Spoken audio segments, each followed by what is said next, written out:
Hello and welcome to Positive Leadership, the podcast that helps you grow as an individual, leader, and ultimately as a global citizen. I'm Jean-Philippe Courtois. Humans create more than 400 million metric tons of plastic every year. That's roughly the weight of all humans on the planet. Half of it is for single-use items like water bottles and takeout containers. Around 1 million tons of that plastic ends up in the ocean each year. Swirling ocean currents gather some of it into huge garbage patches.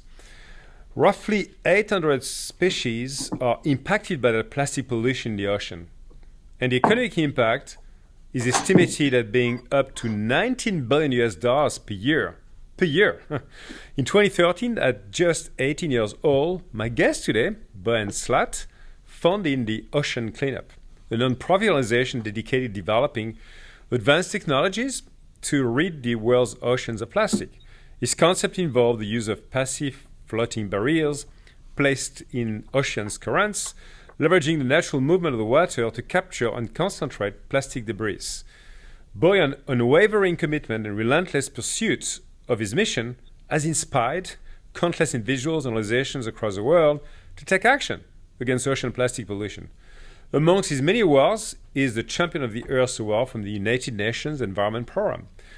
Boyan, at the time, was the youngest person ever to receive it. Such an enormous pleasure to have you on the podcast. Very warm welcome, Boyan. Pleasure to be here. So, Boyan, it's been, I think, 10 years since you launched Ocean Cleanup. And this year could prove to be momentous. You're only weeks away from launching the largest iteration of your ocean cleaning system, System 3. So how is that going? And are you still on track with that? Yeah, it's been 10 years indeed since we started the Ocean Cleanup. I'm getting old, it's like trying to have back pain and things like that. But no, it seems like this year it's essentially the year that things are coming together. Of course, first few years was all about doing the research, understanding the problem. Yeah. Once we had that, we started going to the prototyping, developing the technology. And 2 years ago, we came to the point that we actually had technologies that worked. So we had systems in rivers to catch plastic before it flowed into the oceans. We had a system in the Great Pacific Garbage Patch collecting plastic at a large scale. But having something that works is not the same as being ready for scale up and being able to roll this out around the world. So there's this maturization phase that we're in right now to optimize the technology, reduce the costs, and indeed now on rivers, it's about completing those first 20 rivers, the first 20 projects that we have to ensure that they work really smoothly, that we don't lose any plastic, that they are financially self-sustaining as well. And then in the ocean, in the Great Pacific Garbage Patch, where you have this legacy pollution, the plastic that does not go away by itself anymore. There we are launching System 3 this summer, which is sort of our first full-scale ocean cleanup system. And the thing is, the bigger you go, the more effective you can be in your cleanup. So size really does matter for ocean cleanup systems. So it's all about making it big. We're now at about 1,800 meters. We want to go to about 2.5 kilometers in length. So, I mean, already it's the longest thing ever deployed on the ocean.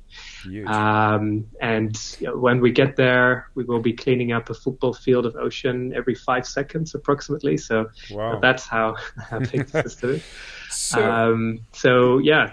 Things are kind of coming together this summer for sure. Pretty amazing to see what has been accomplished in 10 years. But could you unpack a little bit actually what it looked like with System 1 and then going from System 1 System 2, just to really unpack the underlying technology? What have been the key blockers, the key kind of insights discovered? Because I know you had some ups and downs. It was not like an easy journey at all. So can you explain again to our listeners, what does the technology achieve and what was again the main breakthrough you were able to achieve the last 10 years? Sure. So there is no sort of manual on how to build an ocean cleanup system, right? So it's a completely new category of technology that we had to start from scratch on. And the way I'd like to think about concepting and innovation is like a landscape of hills and mountains, right? And you're by optimizing, by developing, you're essentially climbing up a hill. Yeah. But when you're on that hill, you don't know whether you're on the hill of sort of an Appalachian mountain or on Mount Everest, right? So it's sometimes you end up with this local optimum, and you have to decide, okay, am I still going to try and optimize my current hill? Am I keep going to climb that hill that I'm on, or am I going to reset start from scratch and go back to the drawing board? So we had a few of those moments through our history. Initially, the idea was to have this passive system, because we thought, if we could use the force of nature to do this, that would be great. It'd save money, save time.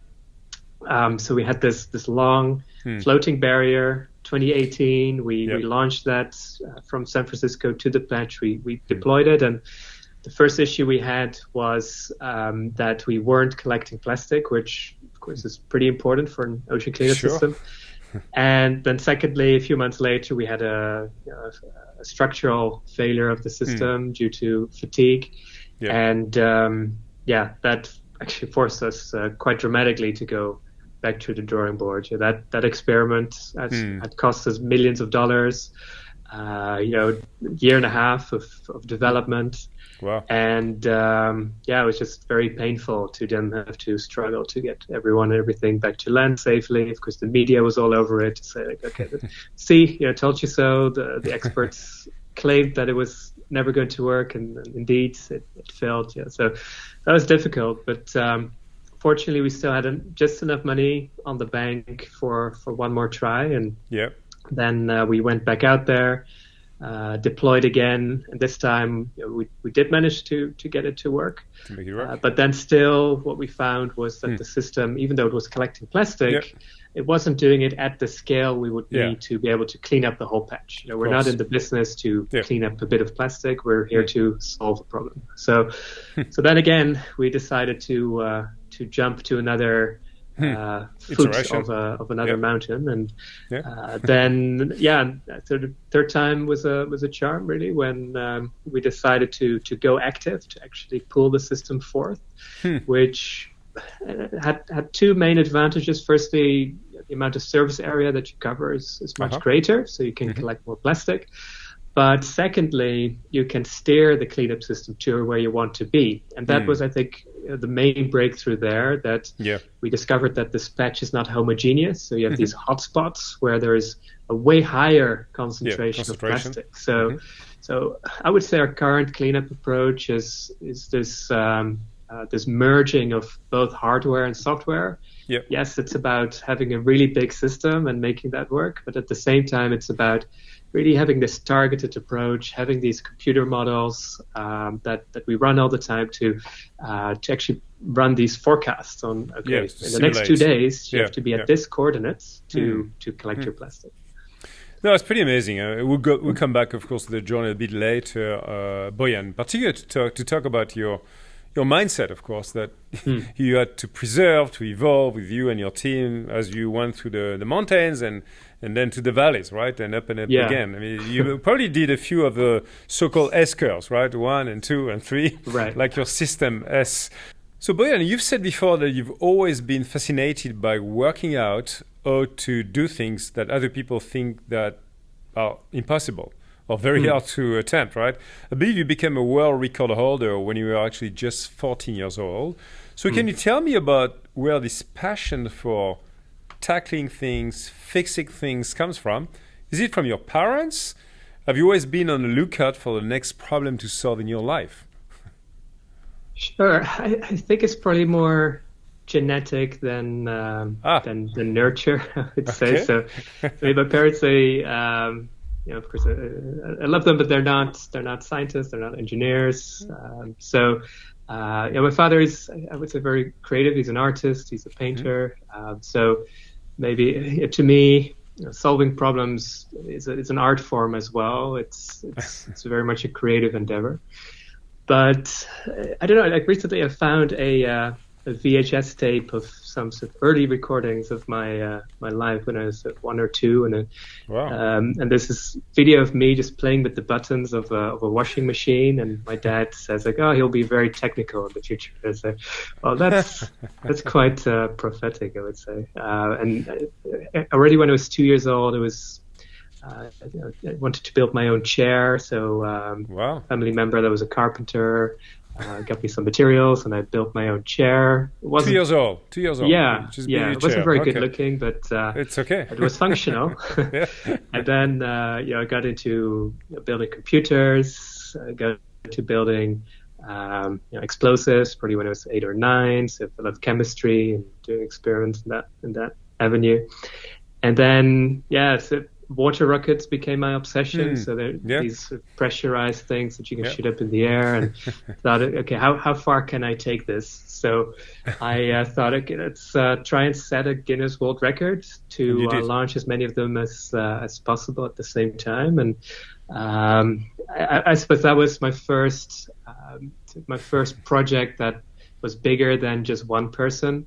It was so I had to mobilize 300 people to launch one of those things at the same time.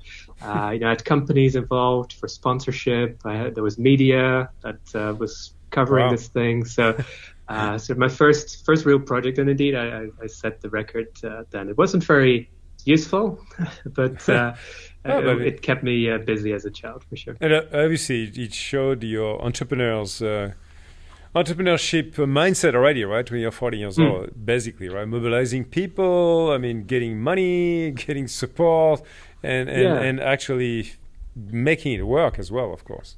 Yeah, to me, having an idea and then seeing that become reality, there's no better feeling in the world than that. So for me, that is what keeps me going through all the unscheduled learning opportunities that we have come across over the years.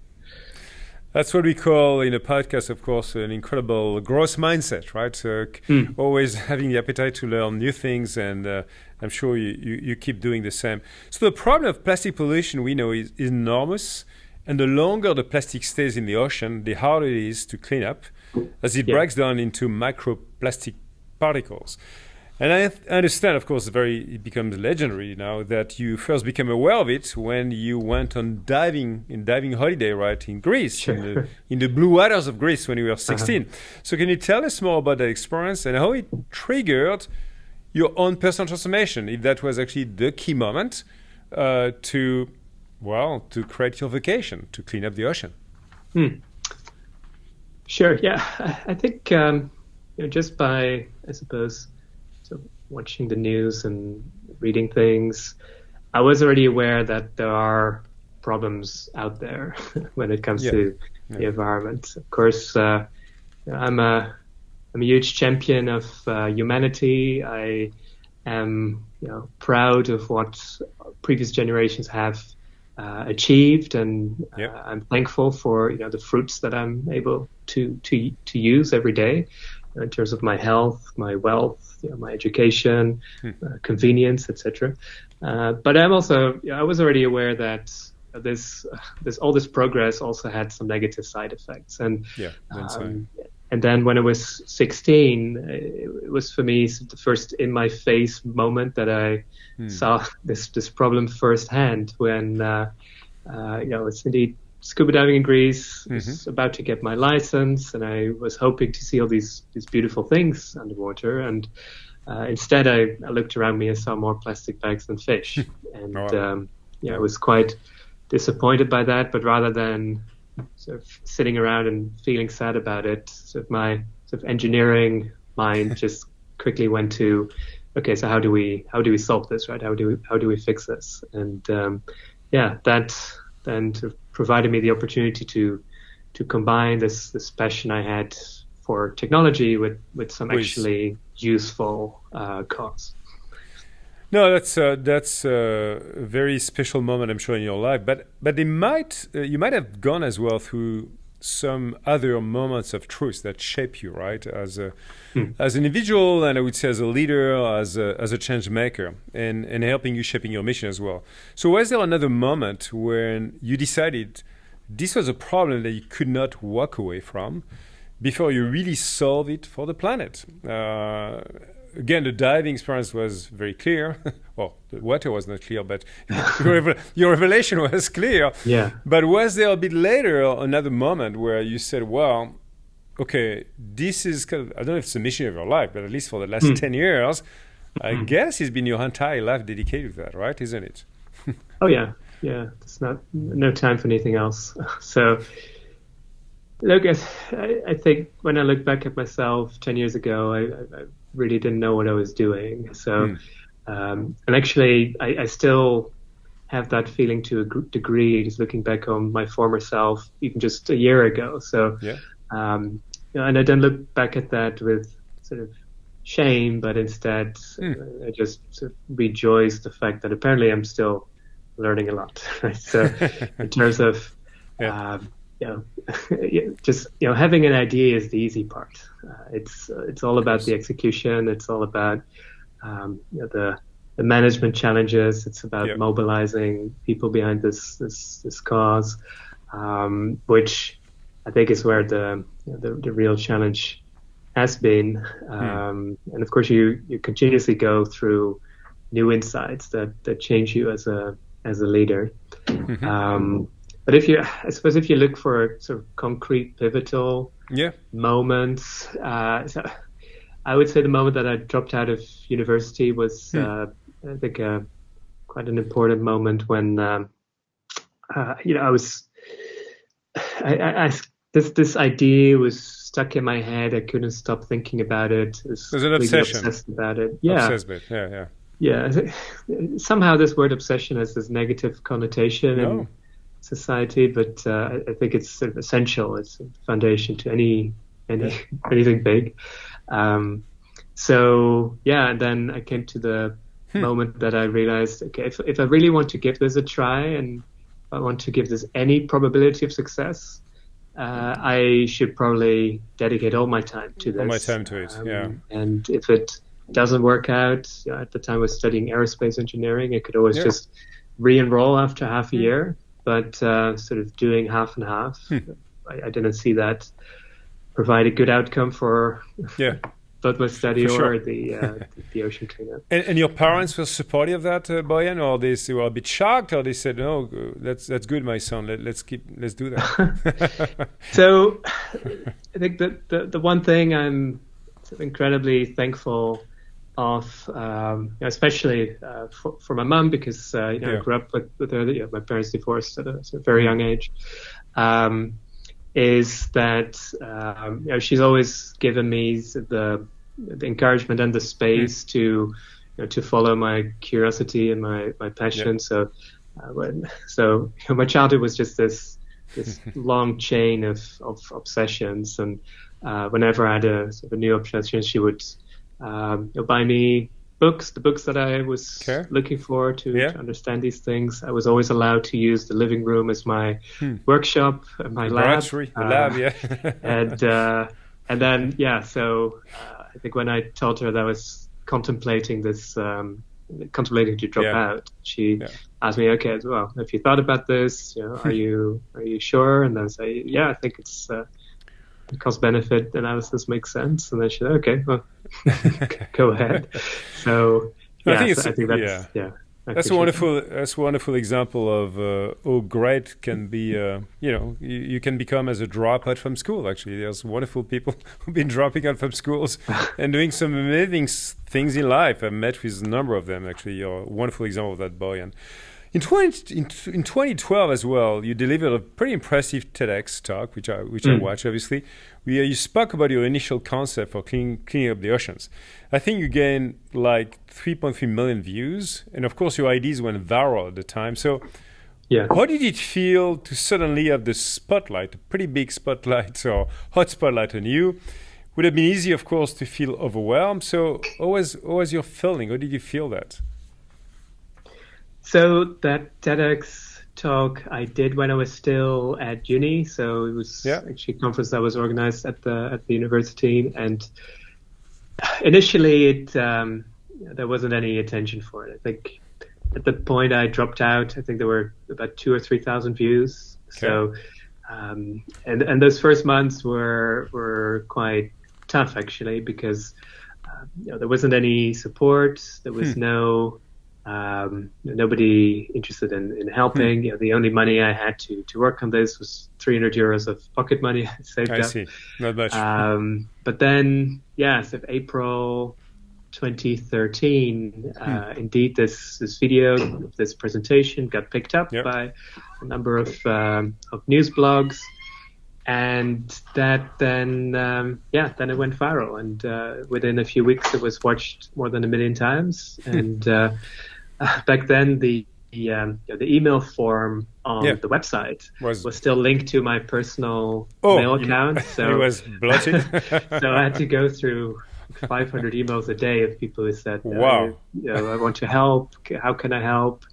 And then people were saying, "Oh, you should get your ass on Kickstarter right now." So that's friendly advice that I then followed to start this first crowdfunding campaign and raise the first few $1 million to get started. So it was those weeks were definitely overwhelming, but I think without that video having gone viral, we wouldn't be here talking to each other today, I think. Yeah, no, that's another amazing moment I think that I've witnessed as well with some of the change makers, where at one moment when they start communicating their mission, their passion, their commitment to the cause, I mean that can really drive a lot of traction, getting a lot of excitement, a lot of support, which obviously was one of those moments for you.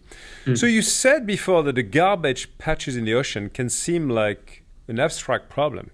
But when you see the amount of plastic coming back on the ships, I guess, it makes it very real, right? So what was that like for you for the first time when that happened? I don't know if it was with System 1 or System 2 maybe, when you could collect some garbage finally, you said, wow, I love that garbage. Yeah, that was definitely System 2. System 1, we were happy with single pieces of plastic. When we saw a few pieces of plastic in the system, we were like, yes, this is promising. So a lot was at stake with that system 2, where it really had to work. If it wouldn't have worked, would have been over. I think it would have been over, honestly. So, but it did, and I remember this vividly. One morning, I woke up and I saw I had all these missed phone calls and text messages, and I opened up my phone, and there I saw it. I saw this photo of this mountain of plastic on deck, and I've never been happier in my life. I'm sure. That moment, for sure. That was a relief. Have you kept one of those pieces of garbage as kind of a trophy in your place? This is the first piece of plastic I got. Do you have that? We do. Yeah, you do? Okay. I think one day we'll open up some kind of museum with. Yeah, exactly. Once the garbage patch is gone, we need some kind of memory of it. And it's not just the first plastic, but also, I mean, the objects that you pull out are sometimes extremely weird. We've seen toys, we've seen mannequins, we've seen, you see all sorts of languages. We've occasionally find Wilson volleyballs, like in the movie Castaway. Yeah, I remember that. Yeah. It's fun. It's like modern day archaeology out there. It's a civilization memory, basically, right? Exactly. It's like all the way to the 1960s to the early 20th century. Bojan, I'd like to shift gears now and talk a little bit about your leadership style. I mean, you alluded to it, obviously, during already some of the questions and dialogues we had together. In a film I saw about you and the ocean cleanup, there's a shot of an exercise you do with your team. You show them a video of an autopsy on, I think, 4 turtles who had plastic in their bodies. And I must say the images were pretty hard to watch. I could see the reactions of your team, right? The body's language and their faces when they heard the motivating message also after the video. You are not just cleaning up, you're actually saving lives. So aligning your team with the message, I think, was an incredible motivation for sure. And to keep hitting home those goal-oriented messages to basically reestablish the purpose of your mission all the time with your team. This is something I talked a lot about with some of my guests, including less lately, actually, Ron Gigolati, where we'll be talking about purpose beyond just a statement, and embedding it into teams is actually a real work you have to do as a leader, and it shows that you are, again, shaping direct with your team. So, is the purpose statement or something that resonates with you? How do you convey that deep sense of purpose with your team? And how do you go about doing that for the last 10 years of your life now? Yeah. So I think what we're doing is hard, right? So, as a hard tech nonprofit, which there are not many of, I mean, developing new technology innovation is hard. Scaling a nonprofit is hard, and so what we're doing requires a tremendous amount of effort and willpower and drive from for everyone that we have on board. And I don't think I can pay people to give that level of motivation. Of course, you don't want people to worry about their mortgage and things like that. But at the same time, I think it's really this intrinsic motivation that is what draws people to work at the Ocean Cleanup, and also what keeps people working on these very challenging problems every day. So, and of course, there are moments when it feels like everything is against you, and problems feel insurmountable. But I think it's important to indeed to keep reminding people why we do what we do, why it's worth all this pain, and also to remind people how we already went through so many roadblocks over the past 10 years. That I think that gives us a lot of confidence that the next roadblock we encounter is also something we can overcome as a team. And that helps, I'm sure, creating a lot of resiliency with the team as well, and a lot of growth mindset all the time, accepting failures and coming back again and trying hard again and again.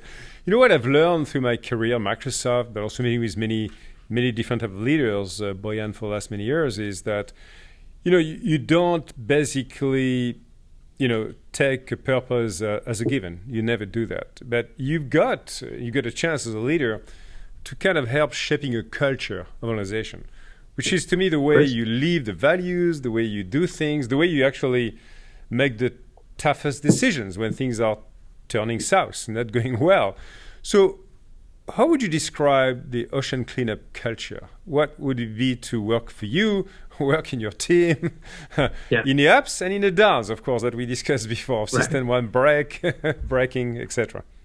Yeah, so there are 4 pillars to our culture at the Ocean Cleanup, and we take this quite seriously in terms of both selecting people for cultural fit, as well as sort of celebrating behaviors that we think are exemplary for that. And so there's 4 pillars. So one is dedicated to the mission. So everyone at the Ocean Cleanup has some kind of connection to the ocean. Most people are either sailors or surfers or scuba divers.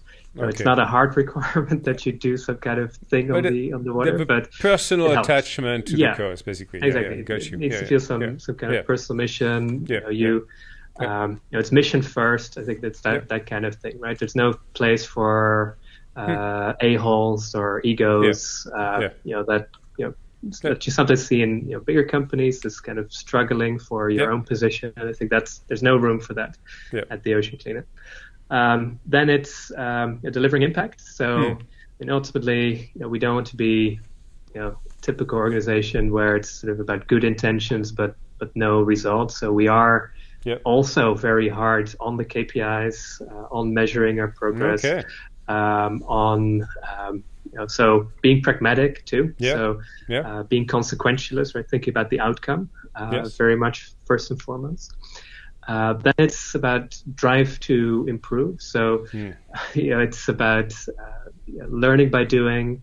It's about not analyzing things for years before we try things out. Yeah. So how can we Learn keep our and failures test, low cost and test and try learn. things Yeah. out? Yeah.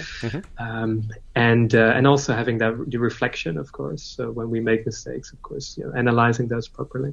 And then fourthly, the fourth pillar is doing together. So it's there's this natural tendency we've seen, which probably is not unique to our organization, but that teams become their own small islands and their own silos. And I think thinking beyond the interest of your team, but seeing the ocean cleanup as your team, even if you're working on rivers, you are also dependent on our success in the ocean, because I think if we fail there, that's going to have an impact on our overall credibility too. So it's thinking as with the interest of the ocean cleanup as a whole. I think that's our fourth pillar. No, I love it. I love the way you've been combining your culture. I think both the raison d'être, the purpose of why you are here personally for each one of your team members, but the way you're connecting that to, I would say, dedication to excellence, right? To hard work, to outcomes, and the test and learn. Because of course, if you fail and feel horrible about it and not recover from that, there's no point of being part of that team, I guess. So and the fact of the matter, at the end, you are bringing them all together as one ocean team, even if they work in the rivers or probably working on the recycling things as well. We'll discuss later on. That's super strong. Through my work at Microsoft in the podcast, I also had the opportunity to speak with a number of change makers. They could be social entrepreneurs, they could take some of the shapes and forms, and they are changing the world through their social innovation. And I'm always interested in finding how they secure the funding. You talked a little bit about that, because I know it's super hard work to do that. It's not easy. I know that you've got a constant pressure to either get the funds you need to keep going and keeping on meeting targets and deadlines in order to keep progressing on the next steps of your operation scale-up. And if I'm not mistaken, I think recently you received your largest private donation to date, the $25 million gift from Joe Gebbia, the co-founder of Airbnb and Samara, and chairman of Airbnb.org. So it must have been, personally, for your team, an amazing moment, right? So in terms of not just recognition, but giving you the fuel. I shouldn't use this word of the ocean, obviously, but the energy you need, right? Positive energy you need to get a lot faster, maybe, or further. So tell me about that moment when you get this donation. It must be very particular. Yeah, no, Joe's a dear friend, and his support has been exceptional, and we're all extremely thankful for that. And same goes for all our supporters that have, so of course that the larger nations, of course, have the largest impact, but at the same time, there's a huge group of smaller donations that we receive continuously, and I think just the letters we receive, the stories from school children that go for a run around school and raise money for us. I mean, those kind of things we appreciate to essentially an equal level. And we have this wall in our kitchen at the office with all the the letters that we receive, and so just I guess talking through our fundraising approach and strategy. So initially, when I started the Ocean Cleanup, I was thinking, should this be a company? Should this be a non-profit? And I believe if something can be a company, I think that's the way to go, right? Because if you can align you with with market forces, if you can work within that, things are a lot easier generally.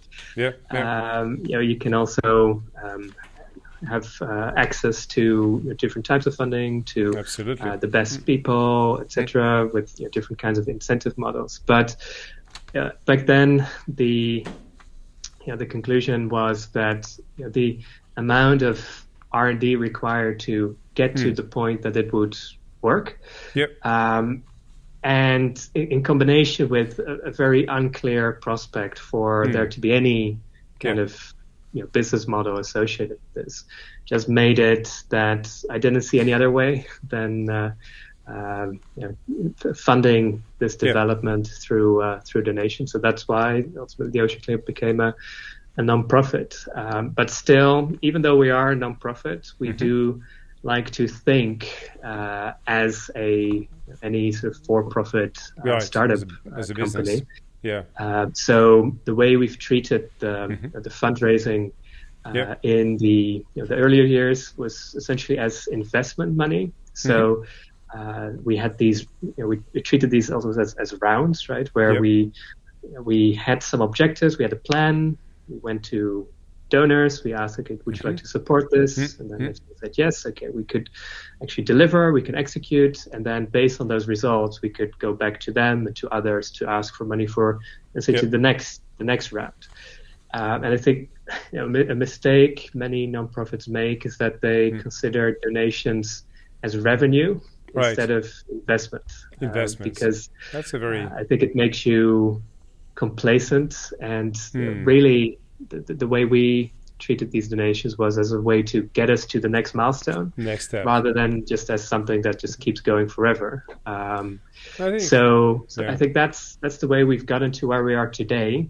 Now, when it comes to scaling, I do think we need different revenue models, but the good thing is I think we will be creating a lot of value, and I think there are stakeholders there that are willing to pay for the creation of that value. So there is now a big push internationally for national governments to act beyond their national jurisdiction to remediate the damage that has already been done. Currently, a United Nations plastic treaty is being negotiated. So our hope is that will actually create the financial mechanisms to fund the cleanup of the ocean garbage patches. And then for rivers, there is a very selfish incentive for countries that emit a lot of plastic to tackle that, because most of the plastic ends up on their beaches and it ruins their tourism, their fisheries. And beyond that, of course, you have companies that can benefit from the value of being associated with that cleanup. So that's essentially the transition we hope to make in the next 2 years or so. Is instead of, I think philanthropy will still play an important role. It would be a hybrid model, I guess, right? It would be a mixed model more in terms of a real exchange of value, just like you sell a product to a consumer, essentially. Yeah. Maybe one day you're going to have a kind of a plastic offset platform as well. I'm not sure this is a good idea, by the way, like the carbon offset. But I mean, we've been thinking about that. I'm sure we do. I think it's tricky, and maybe it's too much detail to go in here. I mean, you have these questions about, when the costs of taking a piece of plastic out of the middle of the ocean is much higher than the cost of intercepting it on a parking lot, for example. But the value is much greater, because the stuff that's in the middle of the ocean will stay there for decades, while the thing on the parking lot there's 99% chance it doesn't even make it to the ocean, right? So so it's unlike carbon, where a ton of CO2 is a ton of CO2.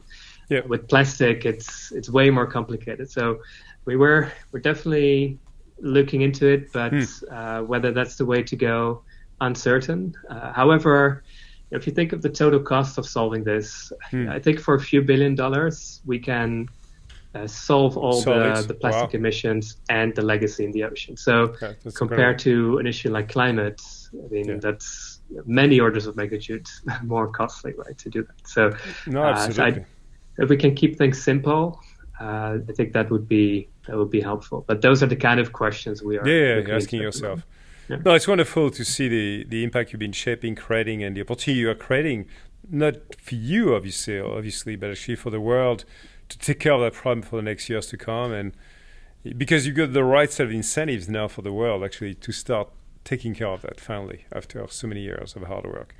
So I'd like to So I think there's always this component of being lucky and sort of right place, right time. And I do think that when we started the Ocean Cleanup, I think there was a lot of luck involved in that. Firstly, that was this time when things, these kind of videos, they went viral all the time on these new platforms, Facebook. The algorithms were very favorable to those kind of things. So I think 2016, 2017, it would have been way harder for something like this to really get that amount of traction as we had in 2013. And then secondly, we were kind of, I suppose, ahead of the curve on this issue. 2013, almost no one was talking about plastic pollution, and now, of course, it's no place that I go to, I still have to explain the issue. I mean, everyone understands why plastic in the ocean is a bad thing. Yes. So that's been very helpful for sure. So I'd like you to go back, Brian, a little bit more on the three-pronged approach you've been developing to achieve your mission, right? I mean, first you talk about it. It's with System 3 now coming up, and some future innovations.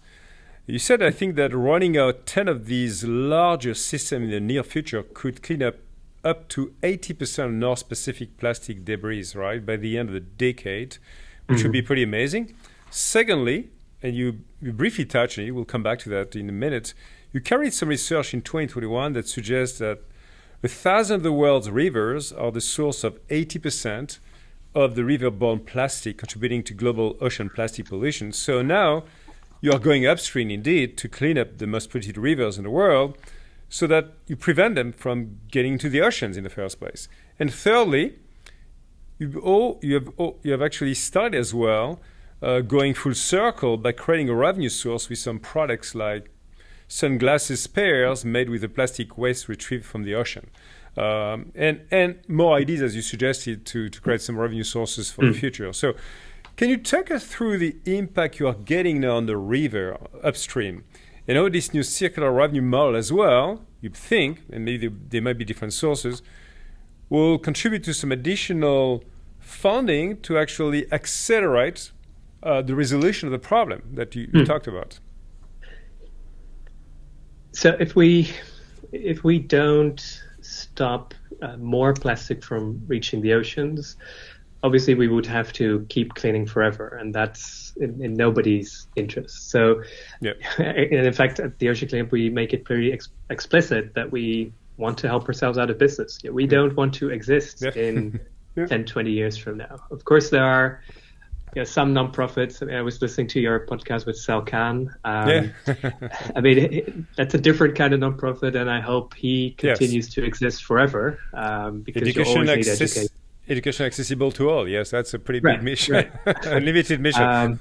But in our case, it's slightly different, where we actually, we think this is sort of a one-time thing we need to do, and then we want to get this over. If we still are cleaning the ocean 20 years from now, we will have failed, essentially. So, that's right. So in order to achieve that, the question we asked ourselves is, how do we stop the inflow of plastic into the oceans as quickly and as cost effectively as possible?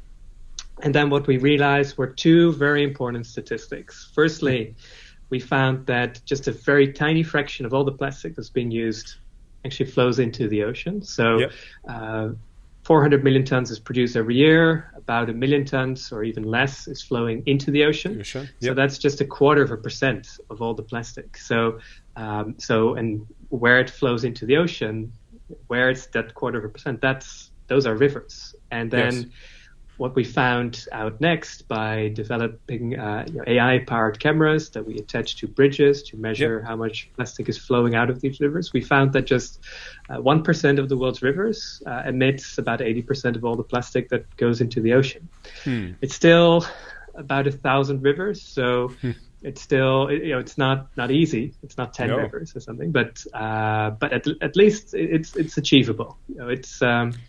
You're talking about a discrete number of cities, coastal cities, and middle-income countries where the problem originates. And if we can stop it in those rivers, we think that indeed is the fastest, most cost-effective way to stop more plastic from flowing into the ocean. So and for that, we did. And you think, obviously, you've developed the technology to achieve that with a lot of impact, right? So significantly. So to address this river leakage, we developed something we call interceptors, which are systems that we put in the mouths of those rivers, and they capture the plastic before it enters the oceans. So right now we have them in 12 rivers around the world. We hope to be at 20 by early next year.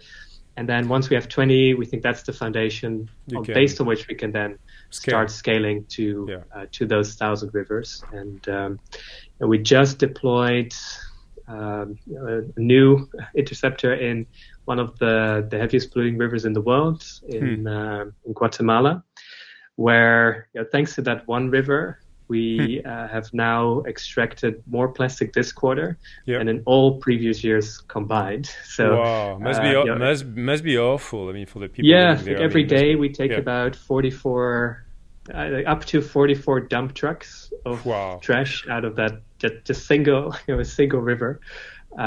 Which would have otherwise just flown into the Caribbean Sea. So, sorry, just to interrupt you, but is the Guatemalan government actually funding you to do that? Because it's like, okay, that's actually a big deal.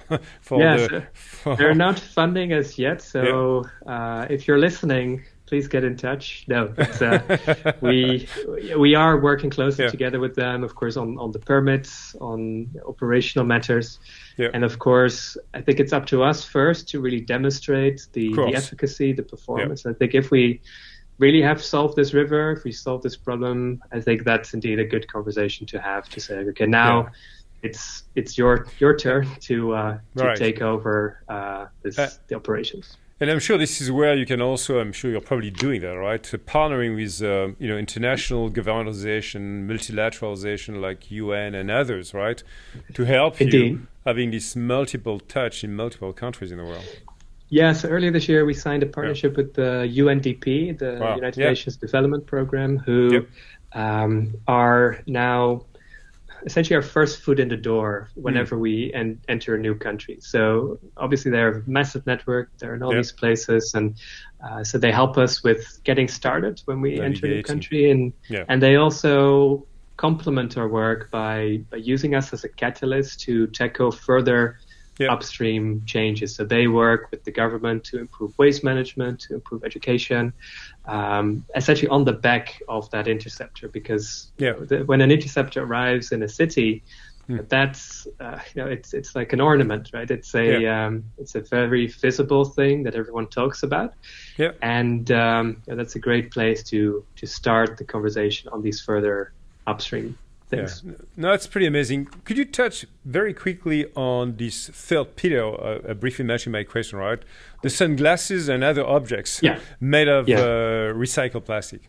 No, definitely. So to solve this problem, we need to clean up the legacy pollution in the ocean. We need to stop more from going in, but then we also need to deal with all that plastic that we pull out of the world's oceans and rivers.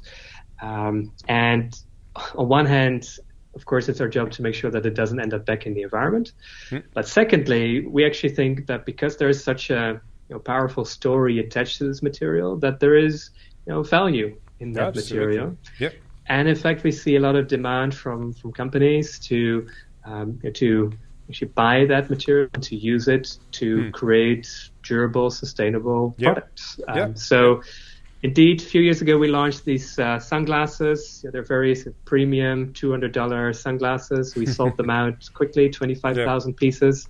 Of course, the amount of plastic we take out is so fast, we can't turn it all into sunglasses. But it was really a proof of concept to show you can make beautiful things out of this material. There's some more to come, so you've got some more products again? Okay. So the next step is to partner with big multinational companies to integrate our material into their products. So the first company that has come in now is Kia. So hopefully soon in their electric cars, we're going to see some of our material. Super. And we're definitely in conversation with others too, which hopefully reduces the overall cost of the cleanup. It is wonderful because, I think I shared briefly with you before this call. I'm running a foundation in my home country. I've got actually a whole cohort of young social entrepreneurs who are recycling all kinds of plastic, I guess coming from oceans as well, by the way, into wonderful products in terms of, sittings as an example, actually furniture and so on and so forth. So there's a whole new circular economy developing, as you know well, and it's actually pretty cool. So thanks for doing that. Hey, well, we still have a few minutes to go, Boyan. I want to go back to the bigger mission, of course, you're pursuing all the time. I had the pleasure to host Giro Bilemoia. Don't know if you know Giro. It's actually, she came from India. She's now living in the Netherlands, by the way, as well. Okay. And she's a serial social entrepreneur who founded Child and Youth Finance International as a system change organization. This organization is focused on furthering financial literacy and financial inclusion policies and programs for young people. In 2019, the work of that foundation was concluded after having achieved its social mission and worked with 64,000 partners in 175 countries and really initiating a systems change. That's what it's called, as you know well. So do you think that eventually, you mentioned a couple of times that maybe that time is coming, actually sooner than later, that you'll be able to make a systems change by creating a movement involving all the stakeholders? And we mentioned a couple today in the call, discussion, but there's many others. Changing policies, changing behavior as well, which is a bigger mission, harder. So that 10 years from now, or maybe even before, our oceans and rivers will be plastic free. Can you envision that actually? Yeah, so with the things that we do, if we are successful with our mission to clean up the garbage patches, to clean up or to intercept in all these polluting rivers, I think that alone will be enough for us to return to clean oceans in about a decade from now. Huh. At the same time, of course, what I hope is that what we do will spark and inspire others to work on the further upstream changes, because plastic in the ocean is one thing. It's where plastic is most harmful, but there are other issues with plastic too. Yeah. And I think beyond that, there are, of course, many other issues that I think can be solved through entrepreneurship and technology. So I think in a broader sense, what I do hope is that the Ocean Clip can be an example on how to solve problems, not by pointing fingers or by complaining or by saying no to everything, but rather to say yes to innovation, to entrepreneurship, and to roll up your sleeve and get to work. So so that's it's about not fighting against the things that we don't agree with. I think it's building towards a future that we do agree with. I'm 100% with you, Boyan. I'm so much supporting the yes generation as opposed to the no sayers. Particularly the yes generation, who is becoming, in a way, the entrepreneurs of their lives, like you did, right? Like you do right now. But and it can take many different shapes. You don't need to build a startup. You can build an NGO like you. You can actually run a movement as well to create a change, a systems change. So I think I deeply believe in that. And having you as a symbol of that, I think, is wonderful. So let me ask you a couple of last questions. I'd like to go back to the way you actually maintain for the last decade and more your physical, mental energy and positive mindset, because you've got to be positive every day when you wake up, when you don't catch any plastic for years, right? And you start catching a little bit of plastic, and then you start having some momentum. So how do you actually manage your positive energy in yourself to keep driving the mission and embark many more people surrounding you? So in terms of how I manage my life, the key word there, I think, is routines. So I'm a big believer in routines for a number of reasons. And I think the key word there is cognitive load. I mean, you're making so many decisions throughout the day in my role that it's absolutely essential to try and simplify, right? So I think there's two reasons why routines are powerful. Firstly, it frees up mental space so that you don't have to think about just maintaining the basics. You can spend all that mental energy on being creative. And then secondly, through these routines, you essentially reduce the amount of effort you need to spend to do that. So, for example, when I was I think about 15 or 16, I decided, okay, I probably need to do some sports to keep myself healthy and sort of maximize my lifespan. So I thought, okay, well, maybe I should start running. And actually, since then, there has not been a single week that I skipped doing my weekend run. Okay. And sometimes it's just 5K or sometimes it's just a short run. But I think the consistency, for me, week. I don't ask myself the question, will I go for a run or not? It's just go. There's no choice. Once it's a routine, I kind of tend to stick to that. So I think it's about the things that you don't like to do that you have to do to just maintain good quality of your mental and physical health. You kind of want to make those as useful as you want to limit the cognitive load required to do those things, and you want to be as sort of exciting and varied as possible with all the other things in your life. And beyond running, would you have some other routines like, I don't know, deep breathing or yoga or meditation or just pause, maybe just walking off the office and just getting your head clean up as well? Yeah.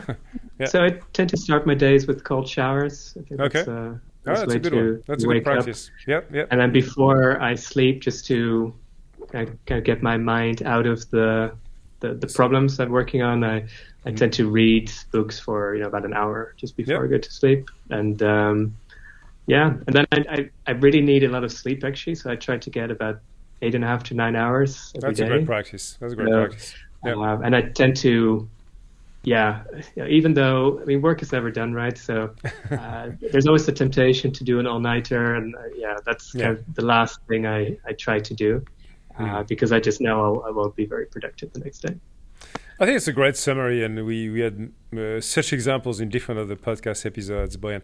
Now, I'd like to finish, of course, with the last question and the last destination for you in many ways, because you talked about it a couple of times. It's very clear to me, listening to you, Boyan, that you're going to make it, meaning you're going to really eradicate plastic waste in the ocean, rivers. In the ocean, in the ocean, you're on it. You've got a pass, you've got a shot to make it happen. So and I love that, because a typical social entrepreneur shared the example of Gio Billy Moria, right? When she did her child and particularly actually young female financial education, she did that by changing policies in so many countries in the world.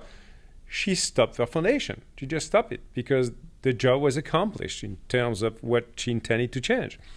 What are you going to do next when all that garbage is off the oceans? What are you going to do next? What is Boyan's next mission? I don't think there's a sort of a shortage of problems in the world. I think we live at the best times ever. So I'm a strong optimist. I think ultimately, if we embrace the things that humans are great at, our ingenuity, our ability to work together, I truly believe we can solve the big problems of our time. We created these problems. I think we can also solve them. And when I started the ocean cleanup, that kind of felt like the biggest problem where I felt I had a non-zero probability of actually having an impact. I thought it was a very small probability, but non-zero. And at the same time, I think there are plenty of other issues affecting our oceans, affecting humanity. I think especially this is a unique century in terms of sort of tail end risks. So I think there are very sort of high risk technologies that we need to navigate to ensure we have our future is truly bright. So I think I have a list of about 100 ideas of what I could do 100 next. ideas. Okay. What is at it? What least is it? think of What more, is but what is what is at the top? What is at the top of the list? The top two, so three. actually, if you can share. I prefer not to actually, also because okay. I wouldn't be able to now. I kind of Yeah. erase them from my mind, because you know this probably, when you have an idea in your head, it just spreads around and it Becomes can't stop obsessive. thinking about it. Yeah, so I need to protect myself from my next obsession, because I think It's I can't do fair. those future things if Yes. if the ocean cleanup hasn't been successful. So first this thing, and then I think a few years down the line, hopefully, I will get the opportunity to work on more things. By the way, I think it's not only it's fair, Boyan, it's actually the right decision. I'm with you. You can have one obsession and can have one love at the same time, right? If you want to give the very best of you, I mean, I think you have to give it all, right? And otherwise, your mind is going to start, running and driving you. I mean, there are entrepreneurs who have been able to do multiple things at the same time, and of course, Elon Musk, Jack Dorsey. But some do, I do think I first need at least one, and then of course I can, have a bit more of a high risk approach. But I think it's kind of definitely too early for that. Like the ocean cleanup still needs my full attention at the moment.